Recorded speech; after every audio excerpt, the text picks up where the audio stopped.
Welcome back to R.A.I.N.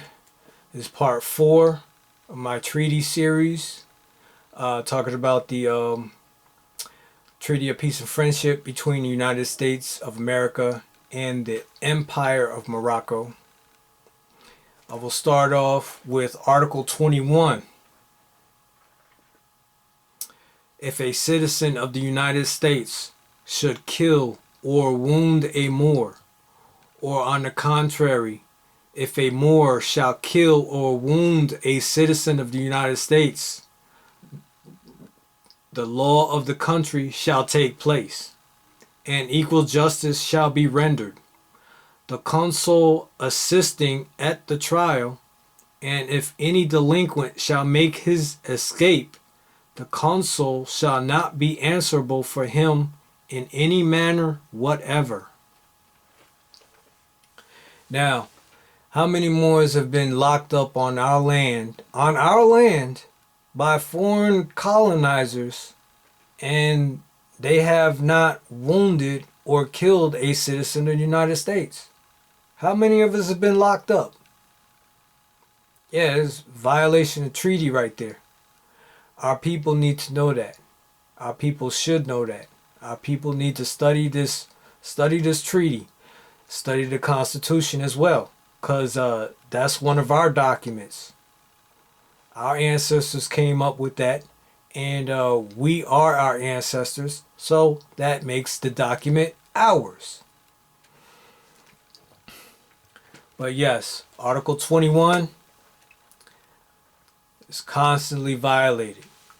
I mean, they probably violate it every day on a continuous basis, but our people need to know their rights, need to know that they're protected by treaty. Forget this civil rights stuff. You have treaty rights. Treaty rights. Civil rights is a distraction. Just like racism itself is a distraction. What these colonizers are doing, they're occupying your land. You're under colonial occupation.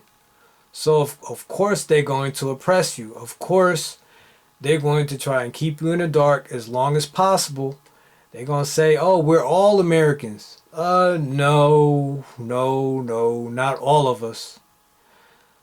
Those copper-colored people here, those copper-colored people that were here when the Europeans first arrived, those are the Americans.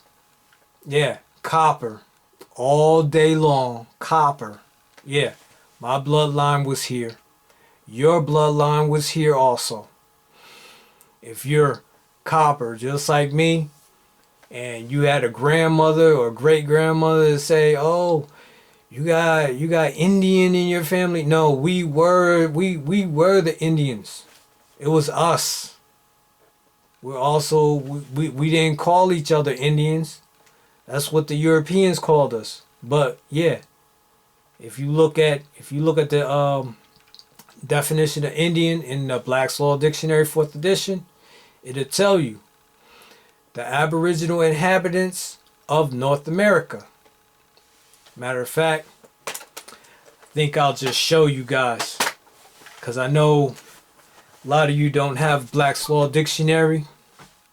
So I'm going to just show you. Bear with me. Give me a moment.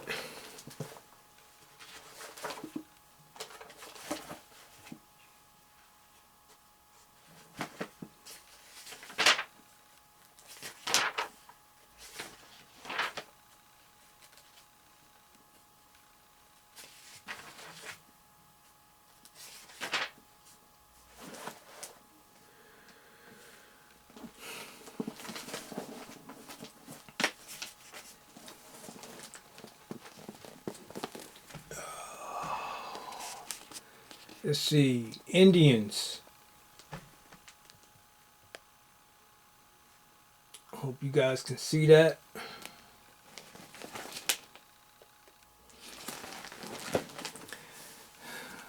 Aboriginal inhabitants of North America. And that was decided in Frazee versus Spokane County, 29 Washington 278. That's page 912 of Black's Law Dictionary, 4th edition. So, I mean, I'm not just making all this stuff up. I have the proof. I'm using treaties, using Black's Law Dictionary, what have you.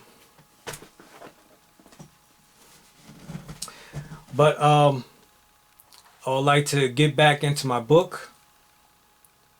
Who are you? Knowing your ancestors. A little bit more information I would like to share with you about the treaty.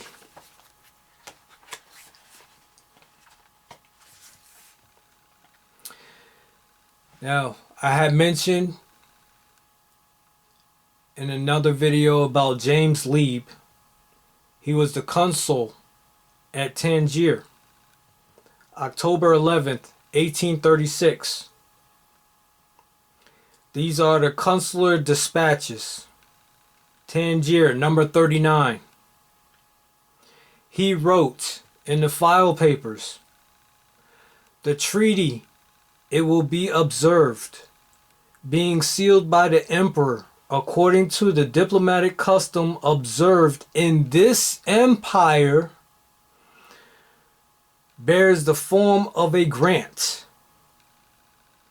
The treaty bears the form of a grant. So, since the United States had to pay $20,000 for the treaty, they were in a subordinate position. And by the rules and customs of this empire, the treaty bears a form of a grant. I mean, that's what James Lee said in his file papers. I mean, he was qualified to be a consul back then in 1836. Like, who am I to question that?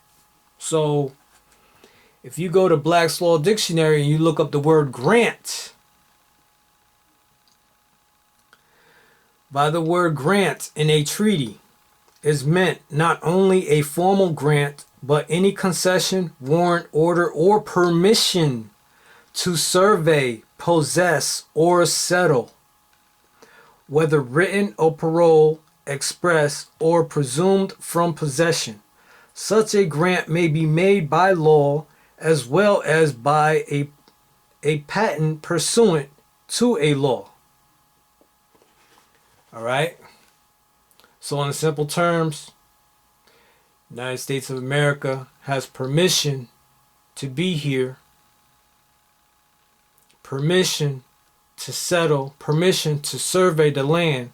If you think about it, that's why they wanted that extra stipulation in the treaty in 1836, that the treaty would continue on until one party or the other wanted to cease it. They would have to give the other party 12 months in advance.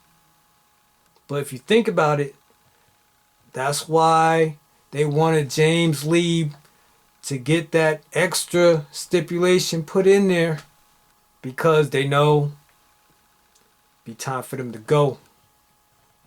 And our people need to know about this treaty. You need to know that this land is yours. You are Moors of the Moroccan Empire. And this is the Moroccan Empire. This land is Moroccan Empire that we're standing on. Yep. Moroccan Empire, baby.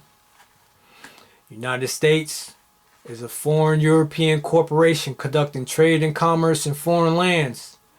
That's Perkins versus U.S. Let's see. Yep. Have it right here in my book. Case law, baby.